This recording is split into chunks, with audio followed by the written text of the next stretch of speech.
Kyle here from allmediareviews.blogspot.com. Here to do another sort of the last individual Fates Warning album review, and then I'll do the ranking. But the ranking video, probably not today, because the timing just didn't work out, unfortunately. Thought there might have been an opportunity to do it, but the last album, probably the final album, the most recent, I guess you could say the most recent album, and probably the final album from Fates Warning, for better or for worse. Long Day, Good Night, which I don't believe I ever bought the compact disc. Still could, probably will at some point, just because I'm somewhat of a completist. I didn't even get this until, I want to say maybe less than a year ago. I found it at Cheapo or Agarda maybe. I don't know. Let's see this. The sleeve doesn't even give me an indication, but I think it was Cheapo. Anyway, I might have found it at Electric Fetus. The weird thing about Electric Fetus is somewhat renowned record store in town. They didn't used to have a lot of prog, but in the last, say, 5-6 years, I don't know, someone who's a buyer there, someone's an employee, or a few different employees have actually, like, I've seen Porcupine Tree there, I've seen Marillion there, I've seen Littlemore Dream Theater there. Still a lot of stuff's not there.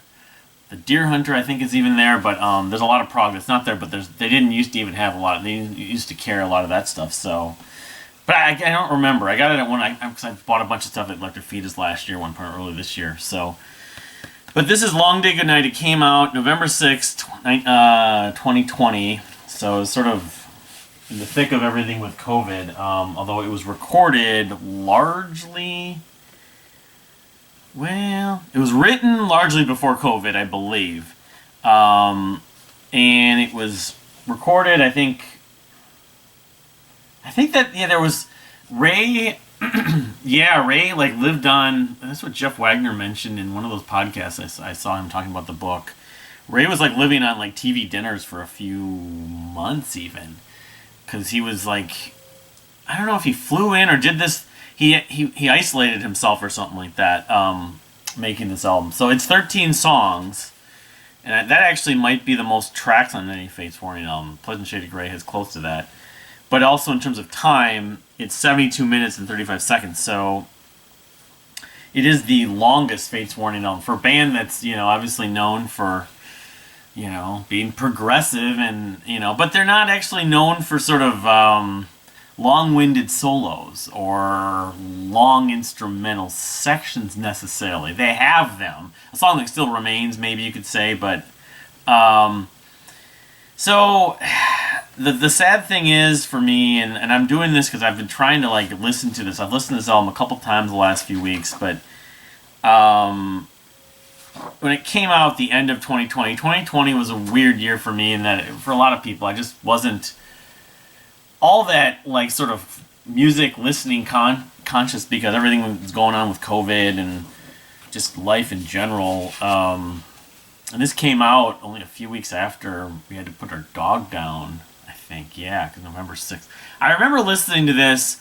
It was in St. Paul. I was hanging out in my car waiting for my wife to go. She goes to Dollar Tree a lot, the lyric sheet.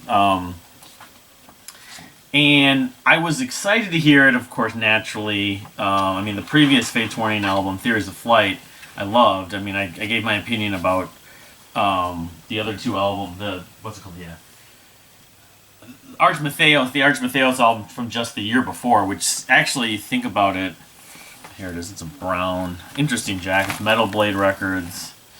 You think about interesting stain. The last song, of course, is called The Last Song, which from the get-go, when we saw the track list, that was sort of like a not a warning sign, but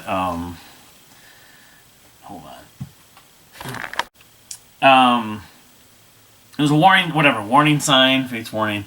It was a sign that this is quite possibly the last album. I was kind of in only half belief of that, sort of well, maybe it has to do with, the record itself. Was it a concept album, sort of the premise of the record or something? I don't know. I can't remember if it was Pax Cecilia who had that album that was free that had every song had the word "song" at the end of it, and one of them might have been known as the last song. I can't remember, but yeah, I mean, it was sort of like when Apes and Androids broke up. I didn't really believe much of it, or some of these other bands when they're done. Is it really real? We're never gonna get like the River Empires, or But they had been obviously in 2020 had been a fan for whatever it was 25 years approximately. So, but I listened to it then. I think that was probably like late around Halloween, or a little bit after that when it came out.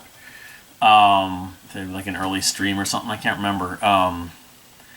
And I liked moments of it, but I wasn't really engaged by it. Like, it was kind of this similar situation, like I said, of that year, but also the record itself. It reminded me a little bit what I went through with Darkness of a Different Light, where then that album came out toward the end of the year, and I was just too distracted, and my focus on music was not what it was, and I was burnt out a little bit, or I just didn't have time for it. This is a case of I was distracted, and part of it was the music itself. So I didn't listen to this album that much over the course of November, December, January, into the next year. I mean, a little bit. I think I listened to it 3 or 4 times, and I struggled with it because again, the Arch Matheos record, Winter Ethereal, I listened to, and then given Theories of Flight was so good, I was really hopeful, but it was just a different tone. I had just seen them live, whatever, been a year and a half before that with Queensryche. So just getting into the track list, again, it's 13 songs. The last song is sort of just like I wouldn't call it a ballad even, an instrumental sort of ambient, singer-songwriter piece kind of in a way. The first track, I thought it's Destination. I guess it's The Destination Onward is the name of the book. The Destination Onward is probably my favorite song on this record. It's probably what I consider the best track. It reminds me of something from Theories of Flight, or, it's very riffy, very, it's got very good energy. Maybe that was kind of the sign of the way it kind of starts off, and it's like the beginning of the end. So then you go the other 11 tracks that those 2 songs sandwich the rest of the record. The Longest Shadow of the Day is an instrumental piece that I know a lot of people really enjoy. It's pretty long. It's 11 and a half. It's not an instrumental piece, but I mean, it's a instrumental piece. It has a long instrumental section. I was just saying, it's like they're not known for that, but I forgot about some of the credits on here too. Mike Abdow, of course, he was a touring guitarist for Fates Warning. He plays on that song. All right, hold on. All right, so like I was saying, the rest of the record. Now Comes the Rain, Under the Sun, Scars. There's a, Begin Again I like. I mean, there's moments, but the thing I've noticed about this record is there's not a lot of earworms. There's not like a lot of look forward to moments on these songs.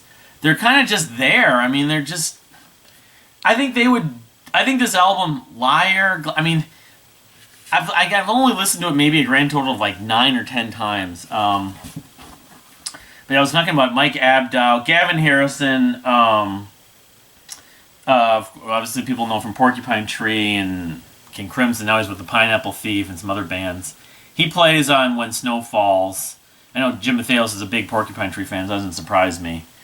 And I think he may have played on 101 Psy album, at least. Mike Poston plays violin on Under the Sun. Raphael Weinroth Brown, cello on Under the Sun. So, yeah, Under the Sun, I guess if I was picking a second or third favorite track, might be the one. Because that one does stay with me a bit. Now Comes the Rain has some heavier moments I like. It kind of builds. But, I mean, sometimes, just like Darkness of a Different Light, I think I feel a little bit differently about that record. But it's as long as it is, and sort of I wouldn't call it filler, but just the way the tone and the approach, it's almost like this is where Jim was going. He has done that project, Tuesday the Sky, which I think, is it post-rock? Some of that element is on this, and I like post-rock, some post-rock, but, that's kind of my take on this. Unfortunately, for a very likely their final record, it kind of hasn't really fully clicked with me. Maybe someday it will. It reminds me a little bit of Galactic Cowboy's final record before they came back, Let It Go, which was really long. It had some fun moments, although even then I would say I would kind of lean toward Galactic Cowboys for that record more. But yeah, Long Day Good Night is spotty at best to me, I guess, at this point. What's your take on this final record? It's been almost 2 years since it came out. Is it underrated at this point? Some people that didn't like Darkness to Different Light, but like Theories of Fight like this more, or vice versa. Some people that didn't like Theories of Fight, that was a pretty lower percentage of people, like this album more. The most common take I've seen on this is similar to mine in that it's kind of in the middle there, where they don't mind it. They're not bugged by it, like maybe they're bugged by certain other Fates Warning albums if they like some of the recent stuff, but at the same time they're not latching on to it.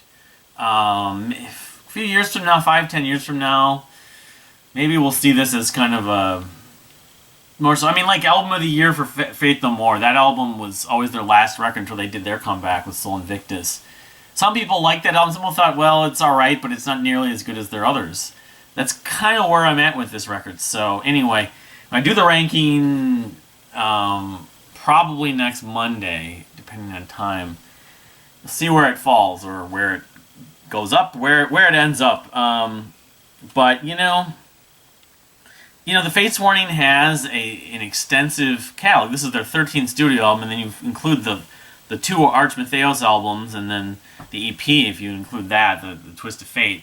It's 16 releases, so I mean, it's hard to be like really good or just amazing or even just pretty decent every time around, and I mean, it's almost like Jim wrote a lot of music and he's like, I don't want to have to think about what songs to keep, what songs not to. I just want to put them all out because I've kind of moved on was the right word. I'm done writing music at this point for Fates Warning. I want to work on other things. Now he's doing Kings of Mercia and of course Tuesday of the Sky. So anyway, like I said, what's your take on this album?